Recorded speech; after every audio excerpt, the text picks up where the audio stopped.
How did Shams Tabrizi disappear? Was he murdered? Did he leave on his own? Or maybe he never existed at all?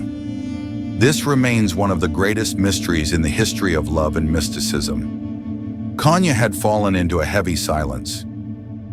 No sound of dervishes, no whispers from Rumi's chamber. Only the wind, slipping quietly through the narrow alleys, sometimes seemed to carry away invisible strands of hair.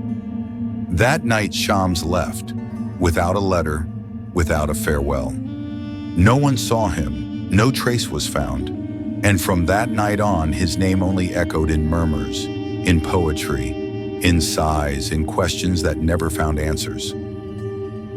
What happened? That man who had come to shake Konya to its core? Why did he leave? And what became of him? Maybe no one truly knows the answer to those questions. But here at Happy Voyager, we revisit stories that went silent in history, yet still burn bright in the depths of our souls. One of the most painful accounts of Shams's disappearance ends in death, a quiet murder cloaked in night.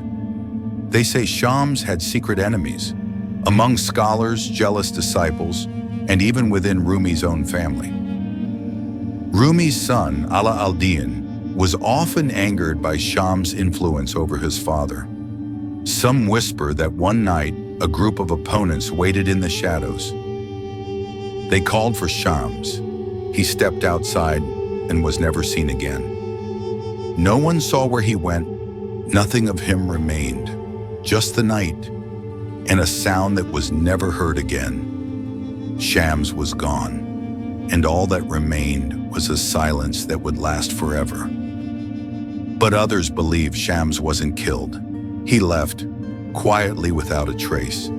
They say a shadowy figure in a flowing robe was seen vanishing into the dark alleys. By morning, no one knew where he was.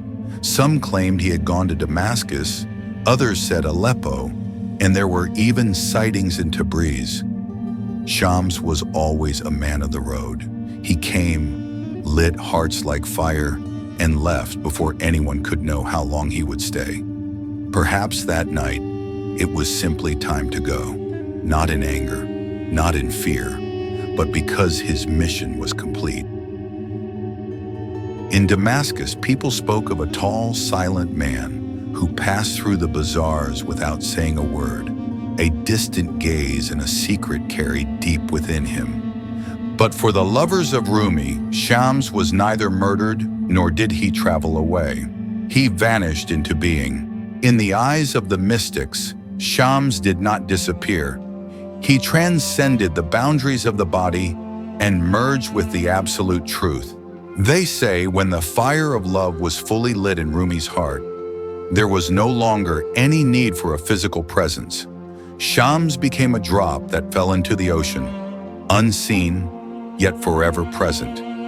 Perhaps Shams never left, but found his place within Rumi, in every poem, in every sigh, in every dance beneath the moon. In the Masnavi, Shams is rarely named explicitly, yet his soul runs through every single verse, like a light that cannot be seen, but without which nothing is ever illuminated.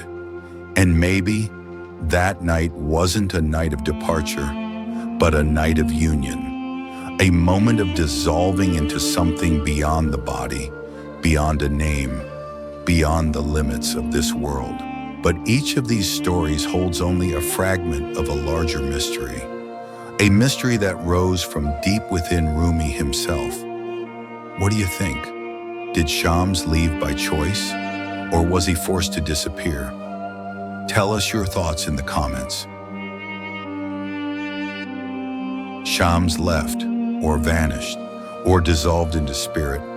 No one knows for sure. But one thing is certain, Rumi was never the same again.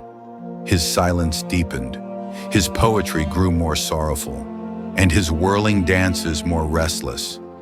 At night, wearing a dusty robe, he wandered the dark alleys, sometimes whispering, sometimes just gazing at the sky.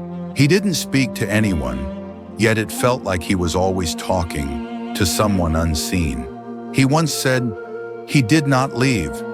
He breathes inside me, in the sound of the reed, in the turn of the dance, in the verse still waiting to be written." Shams was no longer seen, but in everything Rumi touched, his presence remained.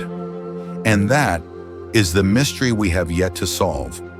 Did Shams leave, or did he simply slip from our sight? But the story doesn't end here. In the next episode, we'll discover how Rumi brought Shams back, through the fire of the Masnavi. Thank you for staying with me until the end of this video, until the next dawn of story, under the light of truth and melody. Farewell.